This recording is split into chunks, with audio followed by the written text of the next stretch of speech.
For today's little adventure, we're reading Thanksgiving Day by Gail Gibbons. November. Thanksgiving is celebrated on the fourth Thursday of November.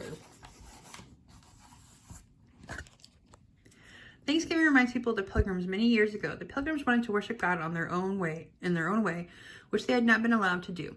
They left their homes in England and sailed across the ocean to the New World in a ship called the Mayflower. The voyage was difficult and stormy. The Mayflower was very crowded too. Many of the Pilgrims became sick. Finally, after many weeks, they sighted land. They rowed toward the shores of America to begin their new lives. They began building homes. The cold winter came. The Pilgrims had little food to eat, and some of them died. Spring finally arrived. Friendly Indians showed the Pilgrims how to plant corn, beans, and pumpkins. The Pilgrims learned how to hunt better too. Their crops grew and grew. When fall came, their harvest was great. The Pilgrims wanted to thank God for the food they would have through the cold winter months. They decided to have a Thanksgiving feast. The Pilgrims invited their Indian friends. They had wonderful food to eat. There was turkey with nuts, herbs, bread, and cranberries. They made sauce from the cranberries. They roasted deer meat. There was cornbread, beans, and pumpkin pie. The Pilgrims and Indians played many games and shared happy times together. The feast lasted 3 days. There was much to be thankful for.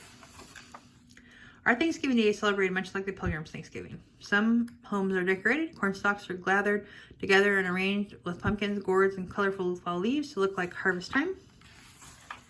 Pictures of the Pilgrims and turkeys appear in windows and on doors. Sometimes candles are lit.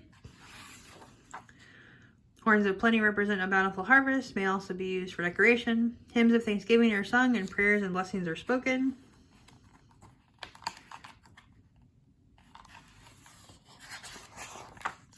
Families and friends gather together for a feast. Many tables are filled with same foods the Pilgrims and Indians shared. There's cranberry sauce and a big turkey stuffed with breadcrumbs, herbs, and nuts. Also, there are sweet potatoes, beans, squash, and cornbread. Sometimes there's a tasty pumpkin pie for dessert. Games are played. There are grand parades to watch. People ride on floats, and there is music. On Thanksgiving Day, there is much to be thankful for. The end.